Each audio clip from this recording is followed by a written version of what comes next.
हर breast की complaint cancer नहीं है।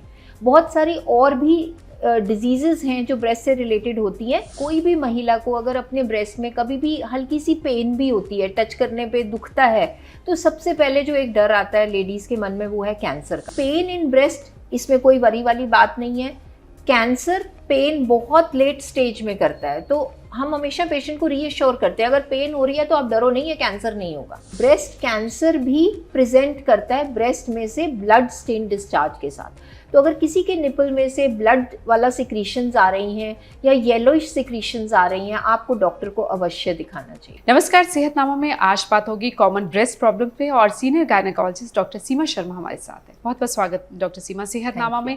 आज महिलाओं को जो कॉमन ब्रेस्ट प्रॉब्लम्स होती हैं उस पर बात करेंगे। आपके पास जो पेशेंट आते हैं क्या प्रॉब्लम्स लेके आते हैं? राजेंद्र, एक बहुत कॉमन फोबिया जो सब लेडीज़ के मन में है वो है ब्रेस्ट कैंसर का। हमारे पास चाहे यंग गर्ल्स हों जो कॉलेज गोइंग हैं या मिडिल एज्ड विमेन हैं या एल्डरली एज ग्रुप के लेडीज़ हैं मोर देन 50, कोई भी महिला को अगर अपने ब्रेस्ट में कभी भी हल्की सी पेन भी होती है, टच करने पे दुखता है, तो सबसे पहले जो एक डर आता है लेडीज़ के मन में वो है कैंसर का, क्योंकि कैंसर के प्रति हम सब लोग जागरूक हैं। लेकिन आज इस सेशन के थ्रू हम लोगों को ये एजुकेट करेंगे कि हर ब्रेस्ट की कंप्लेंट कैंसर नहीं है।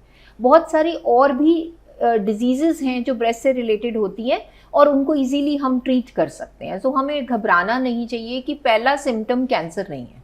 ओके, सो क्या क्या प्रॉब्लम्स होती है? एक तो जो कॉमन आपने पहले बता ही दिया, लम्प्स, पेन और निपल डिस्चार्ज, और इसके अलावा क्या? देखिए, मोस्ट कॉमन प्रॉब्लम्स जो ब्रेस्ट से रिलेटेड हैं जो बिनाइन हैं, हमारे मेडिकल लैंग्वेज में हम कहते हैं benign is non cancerous and one is cancer. So benign breast diseases क्या क्या हो सकती हैं? As you rightly said, lump हो सकता है जिसको हम गांठ कहते हैं। सेकेंडली, पेन हो सकती है या टेंडरनेस हो सकती है ब्रेस्ट में कि दुख रहा है, आपको हर्ट हो रहा है, कहीं कहीं दुख रहा है ब्रेस्ट के अंदर। थर्ड, निपल में से किसी भी तरह का एबनॉर्मल डिस्चार्ज हो सकता है। फोर्थ, कई लोगों में बाय बर्थ निपल्स की शेप डिफरेंट होती है जिसको हम इन्वर्टेड निपल्स कहते हैं। एंड फिफ्थ, कभी कभी स्किन में कुछ चेंजेस आ जाते हैं, रेडनेस आ जाती है। तो I think one by one हम इन सारी बिनाइन कंडीशंस को डिस्कस करते हैं। रीजन भी और इलाज भी। So first is the lump. Her lump cancer नहीं होता। हर लंप कैंसर नहीं होता, हर गांठ कैंसर नहीं होती।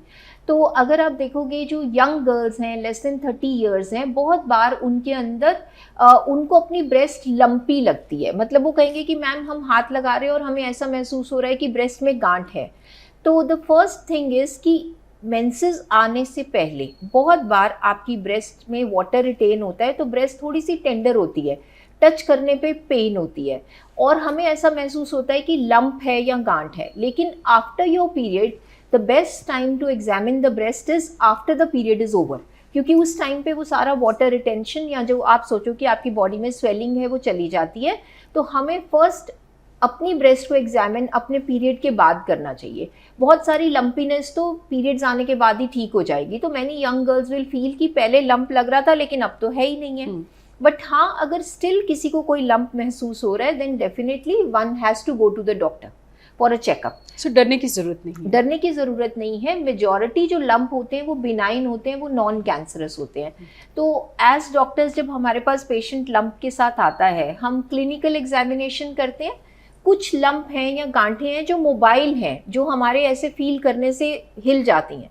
सो mobile lumps mostly non cancerous होते हैं। हमारी लैंग्वेज में हम उनको फाइब्रोएडिनोमास कहते हैं और ये कंफर्मेशन हमारे डायग्नोसिस की अल्ट्रासाउंड से की जा सकती है। अब अल्ट्रासाउंड एक बहुत ही सिंपल टेस्ट है जो साउंड वेव्स के ज़रिए होता है, कहीं भी आप इजीली अफोर्ड कर सकते हैं। उससे हम कंफर्म कर पाते हैं कि ये लंप क्या कोई सस्पिशियस है, कैंसर हो सकता है या ये नॉन कैंसरस है। तो मेजॉरिटी यंग बच्चों में लेस देन 30 इयर्स ये लंप्स जो हैं ये बिनाइन होते हैं और हर लंप को रिमूव करना भी ज़रूरी नहीं होता है। ओके, अब नेक्स्ट आता है पेन क्यों होता है? हाँ, so one more thing I want to talk about the lump before we move on to the pain. Lump का ये है कि देखिए, अगर अल्ट्रासाउंड में कोई सस्पिशन आई कि ये लंप हमें क्लियरली बिनाइन नहीं लग रहा, नॉन कैंसरस नहीं लग रहा, so how do we confirm it? हम लोग FNAC करते हैं जिसको फाइन नीडल एस्पिरेशन साइटोलॉजी कहते हैं, जिसमें कि हम कुछ सेल्स इस लंप में से निकाल के उनको लैब में टेस्टिंग के लिए भेज देते हैं और उससे कंफर्म हो जाता है वेदर इट इज कैंसरस और not and then we can go on to the वो भी ट्रीटमेंट। हर सिचुएशन में नहीं करना होता। देखिए जब कंफर्मेशन के लिए तो हमें करना पड़ता है। कुछ कुछ लंपीनेस की जो कंडीशंस हैं वो हार्मोनल होती हैं, जिसको फाइब्रोएडिनोसिस कहा जाता है, उसमें एफएनएसी की ज़रूरत नहीं है। बट हाँ, अगर कोई वेल डिफाइंड लंप है और हमें सस्पिशन है या पेशेंट इतना डर रहा है कि मैम ये कल को कैंसर तो नहीं हो जाएगा, तो उसमें एफएनएसी जो है वो एडवाइज्ड है। So ultrasound is done, ultrasound guided FNAC is done for younger patients. But हाँ, अगर कोई एल्डरली पेशेंट है और उसमें लंप है, then we definitely go for mammography. Mammography is an X-ray guided test which is more sensitive, वो ज़्यादा confirmatory है। एल्डरली एज ग्रुप में मैमोग्राफी करी जाती है, बट यंग को हम क्यों नहीं मैमोग्राफी करते? For 2 reasons. 1, मैमोग्राफी में रेडिएशन ज़्यादा होता है, इस करके रिपीटेडली आप मैमोग्राफी नहीं कर सकते। हम एडवाइस करते हैं कि आफ्टर द एज ऑफ 40 या 50 ब्रेस्ट कैंसर की स्क्रीनिंग के लिए मैमोग्राफी करिए, लेकिन 2 या 3 साल में एक बार, ये नहीं कि आप हर 6 महीने के बाद मैमोग्राफी कराइए। तो ये मैं अपने ऑडियंस को बताना चाहती हूँ कि बहुत लोग लंप होने पे सीधा अल्ट्रासाउंड सेंटर जाते हैं, अपना मैमोग्राफी करा के आ जाते हैं। That is not the right thing. Mammography इतना सिंपल नहीं है कि हम हमेशा लेफ्ट राइट कराते रहें। ठीक है। So next pain. Okay. So next we want to talk about कि ब्रेस्ट में पेन क्यों होती है। अक्सर आप देखोगे कि लेडीज़ में, गर्ल्स में जिनको मेंसेस आते हैं, हॉर्मोन्स चेंजेस की वजह से प्रायर टू पीरियड हफ्ता या 10 दिन ब्रेस्ट टेंडर हो सकती है। That is because of the hormonal change, water retention होती है और आपकी ब्रेस्ट भारी लगती है, आपको ब्लोटेड फील होता है और ब्रेस्ट में टेंडरनेस होती है। कुछ लोग कहते हैं कि मैम अगर हम सीढ़ियाँ चढ़ते हैं या हम ड्राइव कर रहे हैं, जर्क लग रहा है, तो ब्रेस्ट में पेन हो रहा है। सो पेन इन ब्रेस्ट, इसमें कोई वरी वाली बात नहीं है। कैंसर पेन बहुत लेट स्टेज में करता है, तो हम हमेशा पेशेंट को रीअश्योर करते हैं अगर पेन हो रही है तो आप डरो नहीं, है कैंसर नहीं होगा। सो पेनफुल ब्रेस्ट जो है that is a hormonal condition, hormones की चेंज की वजह से ही होता है एंड ईजीली ट्रीटेबल है। उसमें हम पेशेंट्स को कहते हैं कि अपना वाटर इनटेक पीरियड से पहले कम रखिए। कुछ मेडिसिन्स हैं जैसे प्राइमोजा ऑयल है, विटामिन ई है, ये सप्लीमेंट करने से ये जो ब्रेस्ट की टेंडरनेस प्रायर टू पीरियड है ईजीली ठीक हो जाती है। ओके, अब नेक्स्ट हो गया निपल में से डिस्चार्ज।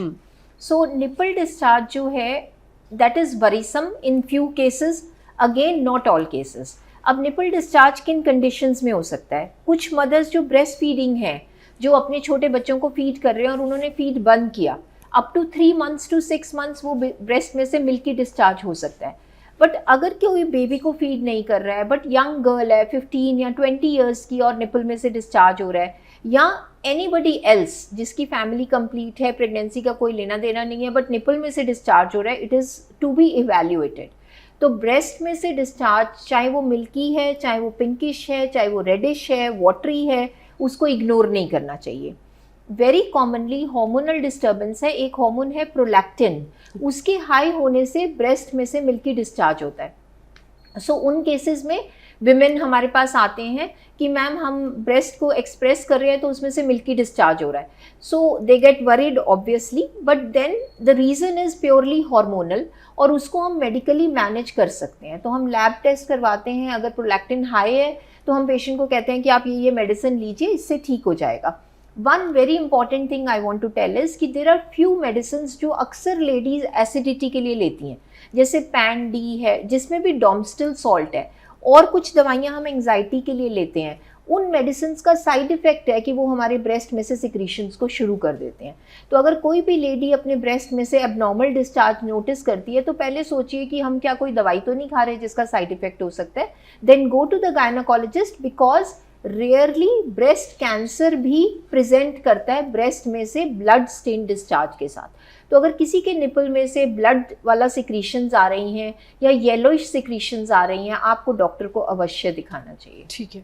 और नेक्स्ट हम बात करेंगे स्किन चेंजेस। वो क्यों होती है? स्किन चेंजेस ब्रेस्ट में किस फॉर्म में हो सकती हैं? रेड हो सकता है, कभी कभी रैश हो सकता है, और वेरी रेयरली आप देखोगे कि जैसे पक जाता है, कोई हम कहते हैं इन्फेक्शन हो गया, जख्म पक जाता है, तो ब्रेस्ट में ऐसा वाला भी इन्फ्लेमेशन हो सकता है।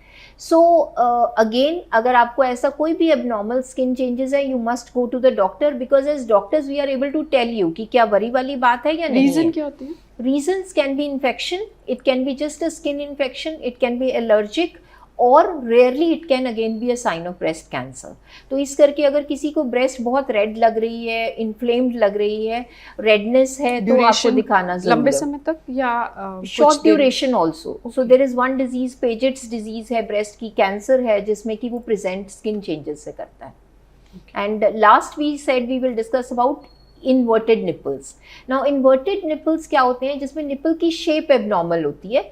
वो दो तरह से हो सकते हैं कि पहले निपल का शेप बिल्कुल ठीक था बट अब हम नोटिस कर रहे हैं कि इसमें चेंज आ गई है, तो वो जो है वो वरीसम है। Again there are few signs of breast cancer which I think we should tell our patients.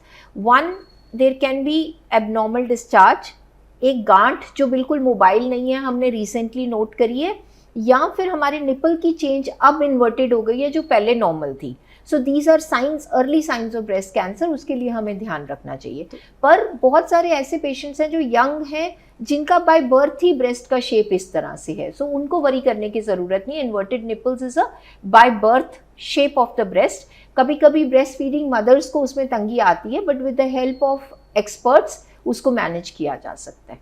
तो I think we have covered everything. Yeah. Common जो ब्रेस्ट प्रॉब्लम्स लेके बिल्कुल। पेशेंट्स आपके पास आते हैं। बहुत बहुत शुक्रिया डॉक्टर सीमा इस तमाम जानकारी के लिए। उम्मीद करती हूँ वीडियो आपको पसंद आया होगा। सेहतनामा विद राजेंद्र को सब्सक्राइब अभी तक नहीं किया तो सब्सक्राइब ज़रूर करिए। वीडियो पसंद आए तो लाइक और शेयर भी कर दीजिएगा। शुक्रिया।